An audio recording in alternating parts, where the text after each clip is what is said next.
राजस्थान में 199 विधानसभा सीटों पर वोटिंग खत्म हो गई है। शाम 5 बजे तक राजस्थान में 68.24% मतदान हुए। सीएम गहलोत, पूर्व मुख्यमंत्री वसुंधरा राजे समेत कई दिग्गजों की किस्मत अब ईवीएम में कैद हो चुकी है। अब 3 दिसंबर को पता चलेगा कि जनता के दरबार में कौन हुआ है पास और कौन होगा फेल। आज कैसा रहा माहौल, ये बताने के लिए जयपुर से हमारे साथ जुड़ रहे हैं हमारे सहयोगी ब्रह्म प्रकाश दुबे।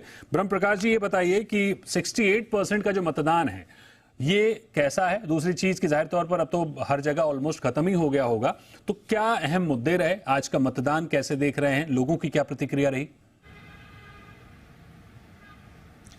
बिल्कुल बिल्कुल, देखिए सुबह 7 बजे मतदान शुरू हुआ था और पूरे राजस्थान में 199 सीटों पर आज वोटिंग हुई। एक सीट पर वोटिंग नहीं हुई क्योंकि वहाँ के जो सिटिंग एमएलए और कैंडिडेट थे उनका निधन हो गया, लिहाजा एक सीट पर बाद में मतदान होगा।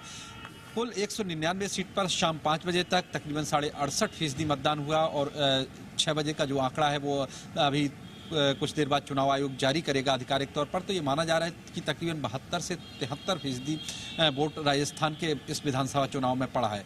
देखिए, हमने जयपुर में खासतौर से शहरी इलाके के कई पोलिंग बूथ पर देखा कि सुबह तो हालांकि भीड़ कम थी, लेकिन दोपहर होते होते अच्छी खासी संख्या में वोटर निकले और खासतौर से महिला जो वोटर हैं वो हमें बड़ी तादाद में नजर आए।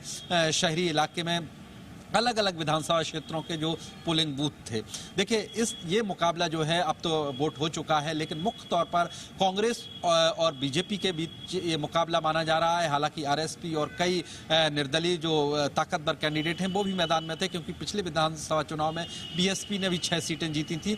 इस बार भी बीएसपी भी मैदान में है, आरएलएस भी मैदान में है और कई जो छोटे छोटे दल हैं, निर्दलीय उम्मीदवार हैं, वो भी मैदान में है। लेकिन मुख्य मुकाबला बीजेपी और कांग्रेस के बीच माना जा रहा है।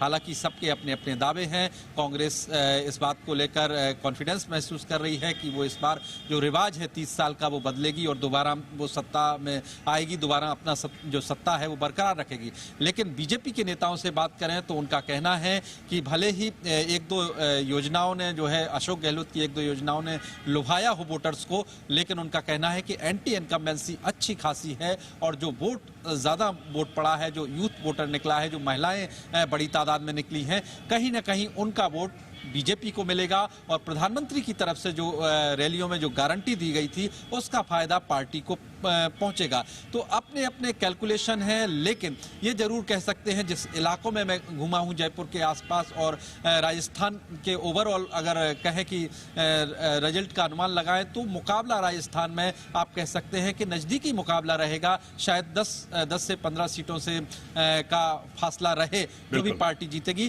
क्योंकि पहले देखिए 3 से 4 महीने पहले अशोक गहलोत की स्थिति कमजोर थी, लेकिन बाद में जिस तरह की घोषणाएं की, जिस तरह से स्कीम शुरू की, उससे कहीं ना कहीं कांग्रेस मजबूत हुई, अशोक गहलोत मजबूत हुए, लिहाजा अब मुकाबले की स्थिति है। जी बिल्कुल, मुकाबले की स्थिति। हालांकि तस्वीर साफ होगी 3 दिसंबर को जब नतीजे आएंगे।